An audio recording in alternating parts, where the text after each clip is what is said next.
क्या आप यकीन करेंगे अगर मैं कहूं कि इस दिवाली की रोशनी से पहले ही ठाकरे परिवार पर अंधेरा छा सकता है?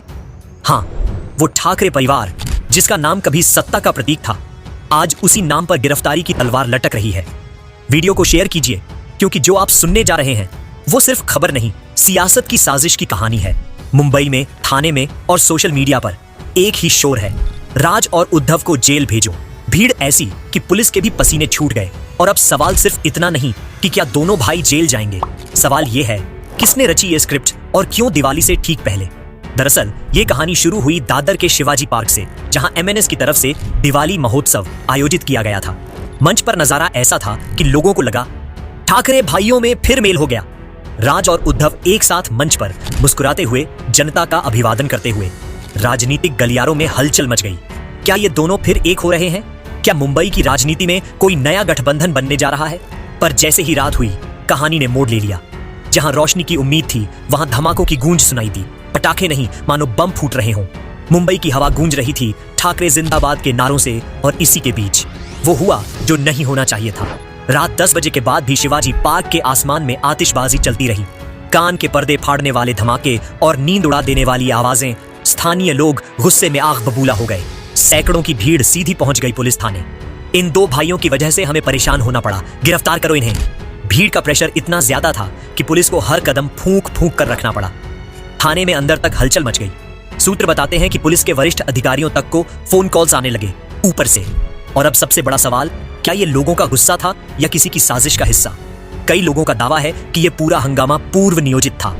कहा जा रहा है कि बीजेपी के कुछ स्थानीय नेता और कार्यकर्ता भीड़ में शामिल थे, जो ठाकरे भाइयों की एकता को देखकर बेचैन थे।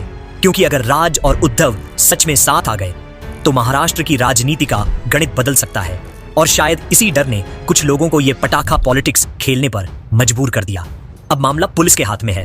पुलिस ने न सिर्फ शिकायतें दर्ज की हैं, बल्कि कार्यक्रम आयोजकों के खिलाफ एफआईआर की तैयारी भी शुरू कर दी है।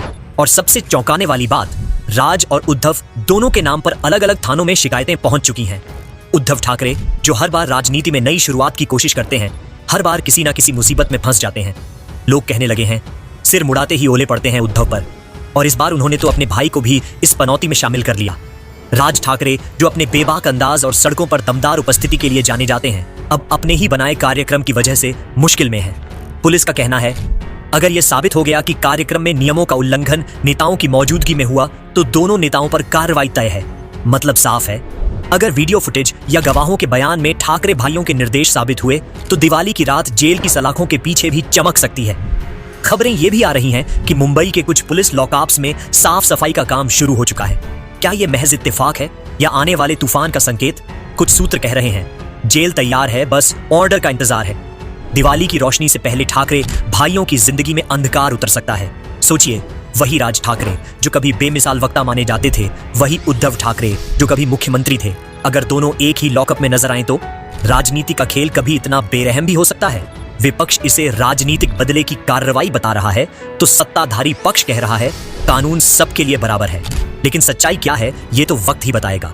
क्योंकि महाराष्ट्र की राजनीति में कुछ भी संयोग नहीं होता। यहाँ हर पटाखे के पीछे एक प्लान होता है। अब नजरें पुलिस के फैसले पर टिकी हैं। क्या ठाकरे भाइयों की गिरफ्तारी होगी? क्या दिवाली की रात दिए नहीं बल्कि ताली की खनक सुनाई देगी? या फिर भीड़ के गुस्से को शांत करने के लिए कोई समझौता हो जाएगा? आप क्या सोचते हैं? क्या ये सब वाकई जनाक्रोश है या फिर राजनीति की एक और चाल? कमेंट में अपनी राय जरूर बताइए। वीडियो को शेयर कीजिए ताकि हर कोई जान सके कि ठाकरे परिवार पर मंडरा रहा है कौन सा काला साया।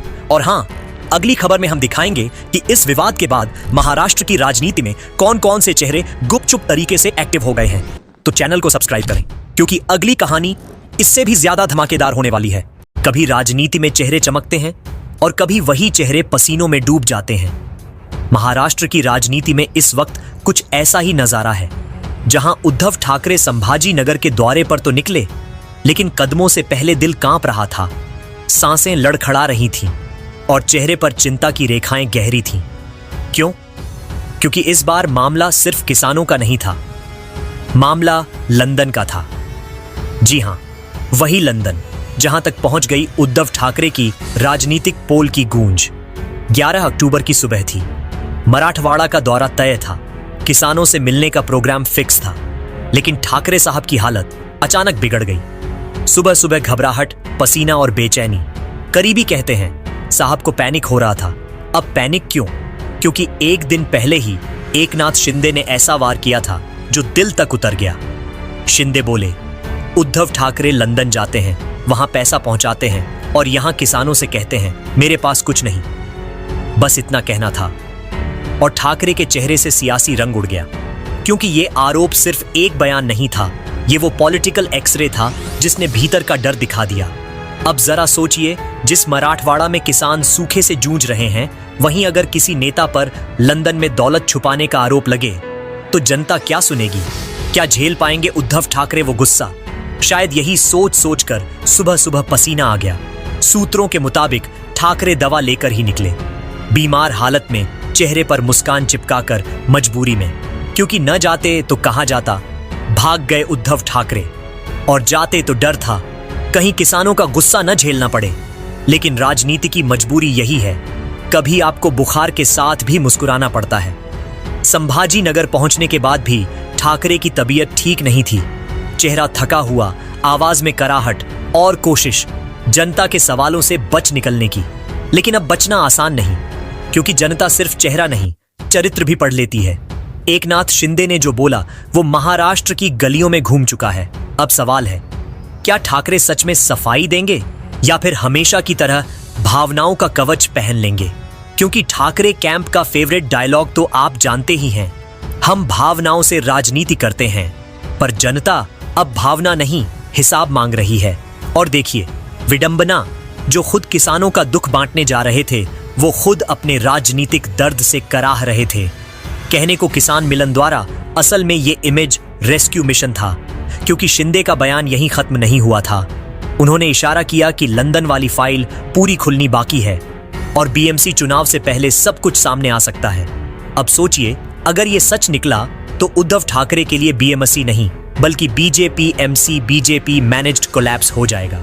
इसलिए ठाकरे इस वक्त दो मोर्चों पर लड़ रहे हैं, एक बीमारी के खिलाफ, दूसरा खुलासों के डर के खिलाफ। और दोनों की दवा शायद मुंबई में नहीं, लंदन में ही रखी हो।